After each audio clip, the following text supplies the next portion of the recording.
વિકાસના નામે શું આપણે એક આખું ટાપુ ખત્મ કરવાની તૈયારીમાં છીએ?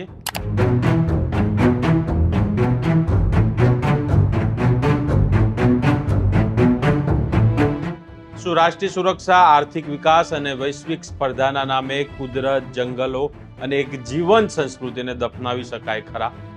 ભારતના સૌથી સંવેદનશીલ વિસ્તારમાં ગ્રેટ નિકોબાર હાલ જે પ્રોજેક્ટ ચાલી રહ્યો છે તે માત્ર એક ઇન્ફ્રાસ્ટ્રક્ચર યોજના નથી, પરંતુ વિકાસ અને વિનાશ વચ્ચેની સૌથી મોટી લડાઈ બની ગયો છે.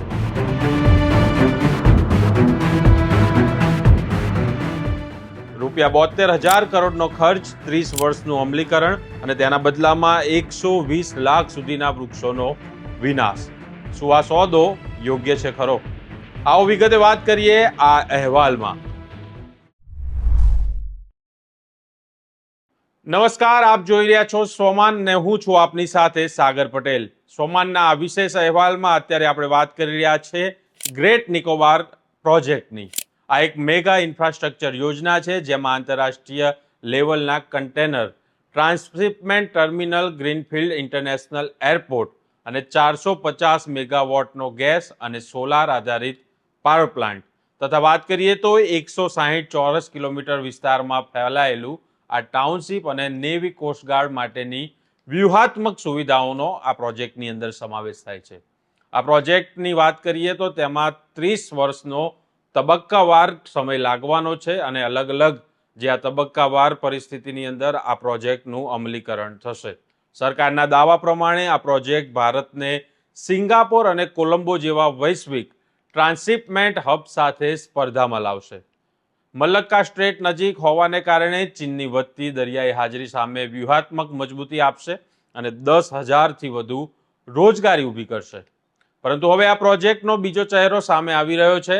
આંકડાઓ કહે છે કે 61 લાખથી લઈને 120 લાખ સુધીના વૃક્ષો કાપવામાં આવશે, એટલે કે એનું નિકંદન કરવામાં આવશે. 160 ચોરસ કિલોમીટરનું વરસાદી જંગલ ખતમ થઈ જશે, જે માત્ર જંગલ નથી પરંતુ યુનેસ્કોના બાયોસ્ફિયર રિઝર્વનો એક મોટો ભાગ છે. અહીં વિશ્વની સમૃદ્ધ coral reef system, mangrove forest, 250થી વધુ પક્ષીઓ અને તેની પ્રજાતિઓના Nicobar megapode, salt water crocodile અને વિશ્વના સૌથી મોટા અને જોખમગ્રસ્ત લેધરબેક ટર્ટલનું આ મહત્વપૂર્ણ હેબિટાટ છે, એટલે કે રહેણાંક છે. આ પ્રોજેક્ટનો સૌથી ગંભીર પ્રભાવ જે છે એ ત્યાંની આદિવાસી સમુદાય પર પડશે. ખાસ કરીને સોમ્પેન ટ્રાઇબ, જે પીવીટીજી કેટેગરીમાં પણ આવે છે. તેમની વસ્તી માત્ર 200થી 300 લોકોની છે. તેઓ બહારની દુનિયા સાથે લગભગ સંપર્કમાં નથી અને સંપૂર્ણ રીતે જંગલ પર આધાર રાખે છે. જો આ જંગલનું નિકંદન થશે, નષ્ટ થશે, તો તેમનું અસ્તિત્વ, તેમની ભાષા, તેમની સંસ્કૃતિ પણ સંપૂર્ણ રીતે ખતમ થઈ શકે છે. બીજી તરફ નિકોબારી સમુદાયે આક્ષેપ કર્યો છે કે તેમની સાથે છેતરપિંડી કરવામાં આવી છે અને તે છેતરપિંડી કરીને તેમની પાસેથી એનઓસી લેવામાં આવી છે. તેમને સંપૂર્ણ માહિતી આપવામાં આવી નથી તેવો તેમનો દાવો છે. જે દસ્તાવેજો હતા તે તેમને અંગ્રેજી ભાષામાં આપવામાં આવ્યા હતા, જેના કારણે તેઓ સારી રીતે, સરળ રીતે સમજી શક્યા નહોતા. એટલે સૌથી મોટો સવાલ છે કે ઇન્ફોર્મ્ડ કન્સેન્ટ ક્યાં ગયું? અહીંયા હવે કાનૂની રીતે પણ અનેક પ્રશ્નો છે. ફોરેસ્ટ રાઇટ એક્ટ 2006 મુજબ આદિવાસી જમીન પરના અધિકારો અને ગ્રામ સભાની મંજૂરી ફરજિયાતપણે લેવી પડે. તો શું આ પ્રક્રિયાનું પાલન થયું છે ખરું?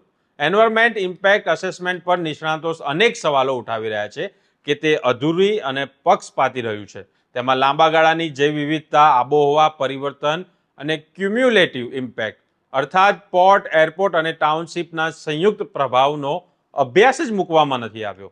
એનજીટીએ ફેબ્રુઆરી 2006માં 42 શરતો સાથે મંજૂરી આપી છે, પણ સવાલ એ છે કે આ શરતોનું અમલીકરણ કોણે અને કેવી રીતે કર્યું અને કોણ કરાવશે?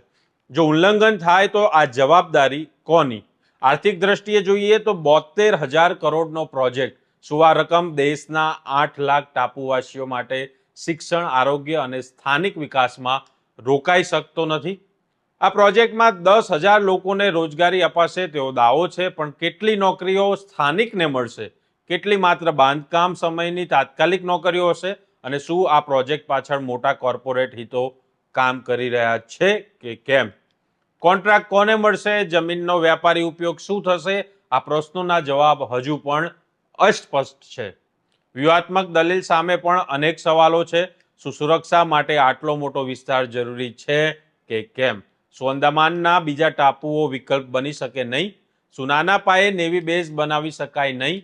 શું કોઈ વૈકલ્પિક ફિઝિબિલિટી સ્ટડી જાહેર થઈ છે ખરા? અને એક મહત્વનો મુદ્દો, ગ્રેટ નિકોબાર સુનામી પ્રોન ઝોનમાં પણ આવે છે.